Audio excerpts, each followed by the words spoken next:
There's only one way to say this. The creator of the famous VR headset Oculus has claimed to have created a new headset that has the capability to kill a user in real life. This story is surprisingly real, kind of fascinating, and slightly disturbing.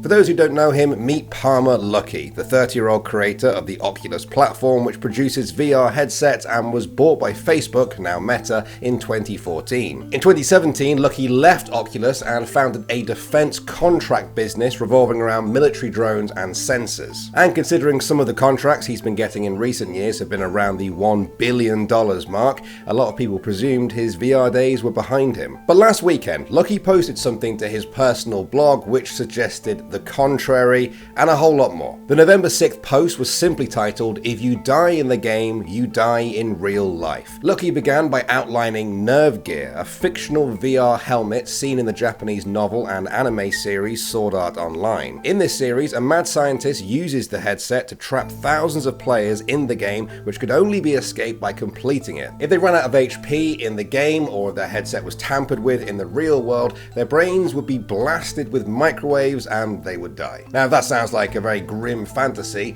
it is, but Luckey saw a lot of parallels between that story and his Oculus Rift. He talked in his post about how Sword Art Online led to public enthusiasm for Oculus, and that thousands of people were reaching out to them to ask if they could make Nerve Gear real. Well, not too long after that, Luckey announced that, quote, "The good news is that we are halfway to making a true Nerve Gear. The bad news is that so far I have only figured out the half that kills you. The perfect VR half of the equation is still many years out." Yes, I am not making that up. That is a direct quote. The good news is that they are halfway to making the headset that exists in Sword Art Online. The bad news is that they've only figured out how to kill people.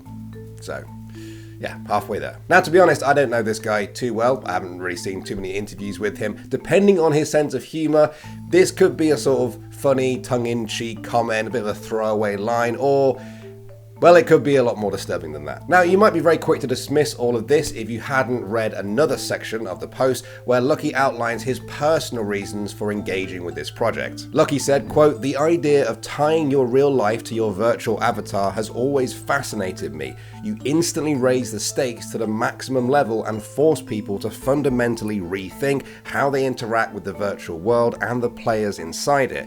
Pumped up graphics make a game look real, but only the threat of serious consequences can make a game feel real to you and every other person in the game. This is an area of video game mechanics that has never been explored, despite the long history of real-world sports revolving around similar stakes." I think at the core of that explanation is serious consequences and stakes. Luckey believes that maximum enjoyment from a game comes from maximum reality, and maximum reality can only truly be achieved when facing real danger while playing. Of course, this raises the question of when a VR experience stops being a game for fun and becomes a genuine fight for survival. He makes the comparison to real-world sports having similar stakes, but in the real world, athletes don't go into games having genuine expectations of death as a result of failure. Now, to be fair, perhaps Luckey is talking here about his headsets having the potential to kill, just like sports have the potential to, but that the vast majority of player experiences with this headset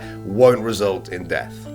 At least that's what I think. But before we dive too far down the ethics rabbit hole there, I imagine a lot of you guys are thinking at this point in the video, how exactly is this thing supposed to kill a person? In Sword Art Online, the Nerve Gear used microwaves emitted at lethal levels, which was hidden from everyone in the project except the mad scientist. Now, Luckey said that although he is pretty smart, he couldn't come up with a way to make that work, but said that, quote, "In lieu of this, I used 3 of the explosive charge modules I usually use for a different project, tying them to a narrow band photosensor that can detect when the screen flashes red at specific frequency, making game over integration on the part of the developer very easy. When an appropriate game over screen is displayed, the charges fire, instantly destroying the brain of the user. This isn't a perfect system, of course. I have plans for an anti-tamper mechanism that, like the Nerve gear, will make it impossible to remove or destroy the headset. Even so, there are a huge variety of failures that could occur and kill the user at the wrong time. This is why I have not worked up the balls to actually use it myself, and also why I am convinced that, like in Sword Art Online, the final triggering should really be tied to a high intelligence agent that can readily determine if conditions for termination are actually correct. Yeah, that's a lot to take in. That is a lot to take in. This is like the second or third time I've read this, and one thing I'm just noticing now is the anti-tamper mechanism that makes it impossible to remove or destroy the headset. What if the headset ends up on the head of a toddler, or a child, or just someone who didn't know what it was?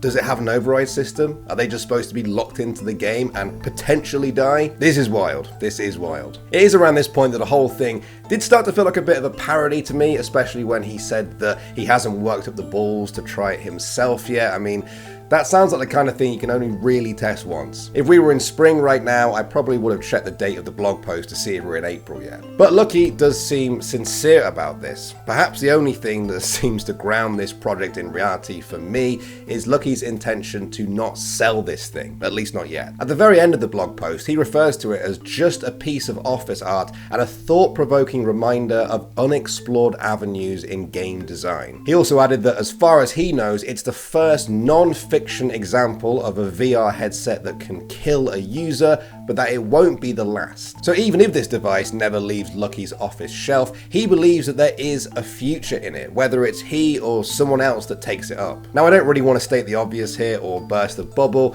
but I'm sure many of you guys have had a similar thought already, but I can't really see this getting past the first round of approvals with basically any government on Earth. We spend so much time and money and resources making sure that products do the absolute bare minimum harm to the public.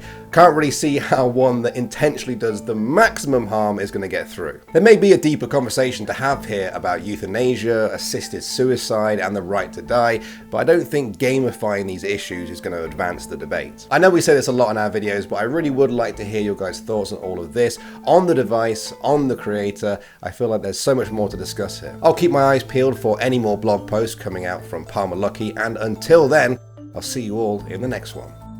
Thanks for watching. If you want more content like this, hit the sub button and ring the notification bell.